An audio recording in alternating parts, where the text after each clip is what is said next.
Bismillah, assalamu alaikum wa rahmatullahi wa barakatuhu, and welcome back. You're watching Women's AM with myself, Hassana, and on the panel joining me today we have Sister Zainab, Sister Ayad, and our special guest for today is Adeola Olayton, who's a gynecologist. It's great to have you here. Thank you so much for joining us. Thank you for having me here. It's a really interesting topic that we're discussing today about cervical cancer. I wanted to ask, do you think that women are well informed about the specific types of cancers that particularly affect women? Well, yes and no. I think there's a lot of information out there about breast cancer, and I think people are relatively well informed about breast cancer. Sadly, there's a little less known about cervical cancer. Absolutely. Do you find that when it comes to the screening process that women tend to have misconceptions about what it is about and what it entails? Indeed, because the screening programme is designed to protect women from cervical cancer, but sometimes there is a misconception that it is a test to detect cancer. It isn't. Women who get screened regularly are less likely to get cervical cancer. It is a preventative programme. Really interesting. Well, hoping to definitely take away more from this interesting subject. So let's go straight to today's topic. Let's go to Her Views, where today we'll be discussing cervical cancer.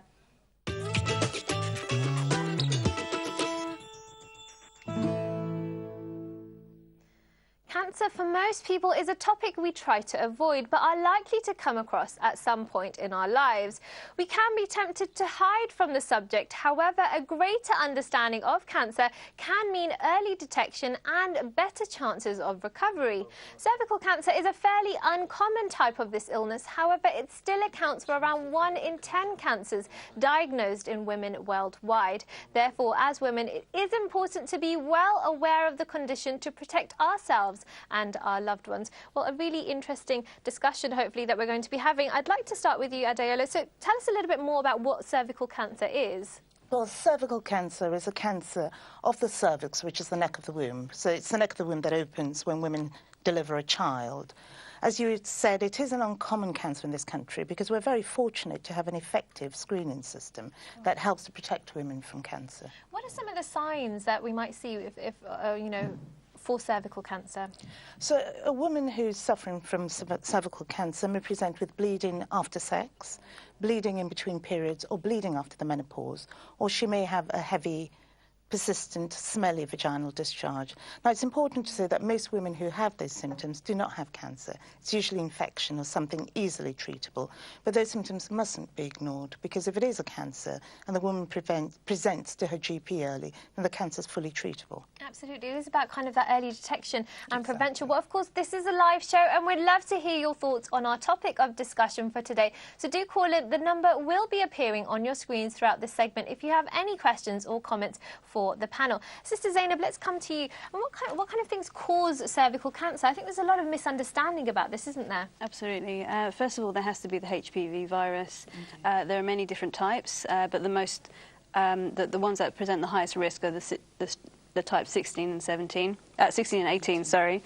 SubhanAllah, it's amazing that this cancer cannot actually occur without the presence of that type. Women with HIV or AIDS, they're more at high risk. Women who smoke, they're at high risk as well, when the HPV is present. Even the use of the oral contraceptive, I was reading through the Cancer Research UK information is explaining that it can women who use the oral contraceptives, with every year that they take it, it can increase their chances of contracting the disease by 7%. However, the oral contraceptives actually help prevent other types of womb cancers, so the net effect is more beneficial than not.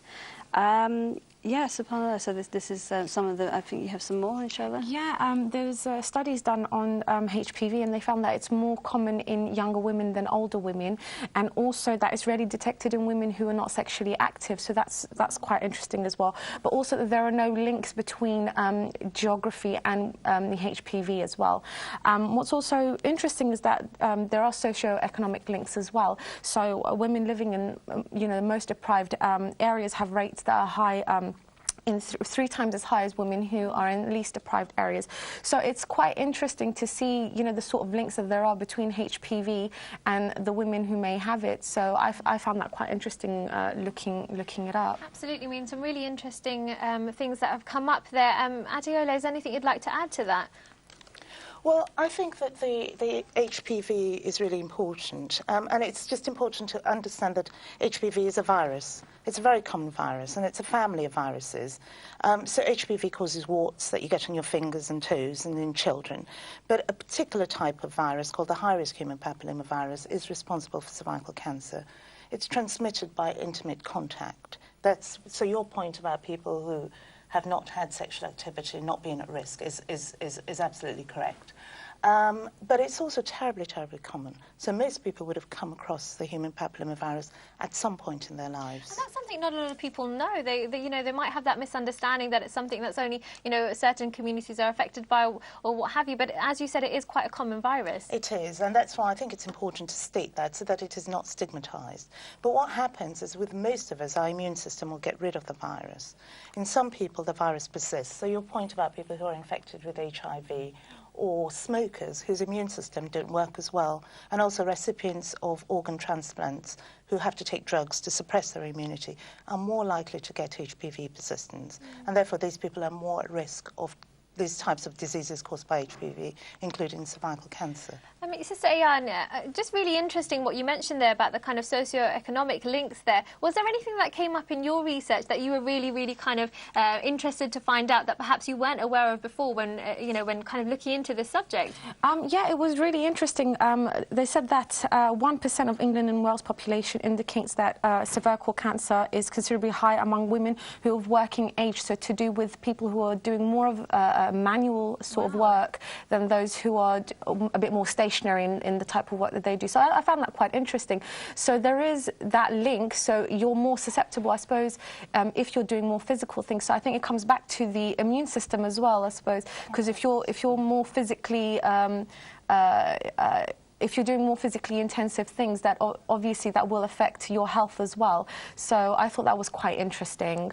That is a really, really interesting fact there. Thank you for that. Sister Zainab, how about yourself? Because definitely, I'm taking away some things from this discussion here, which I wasn't aware of before. And I think this is a subject which a lot of people have these kind of misunderstandings about. And definitely some, a greater kind of knowledge and education needs to be had about this. No, absolutely. I think there's so many... like we're going through the list, and there were so many other things on the Cancer Research UK website that described what was, the different risks, and it just shows that, this is something that needs to be taken seriously, that we need to be taking care of this thing, and it's of any potential, diseases that might come our way, and I just think it's just definitely the social issues in terms of poverty, like maybe you can elaborate maybe a little bit on that. Would you say it affects more that people who are kind of on the poorer rungs of society are maybe more affected? Because that's sort of what was coming across. It's an interesting point, but I think it's more reflective of lifestyle.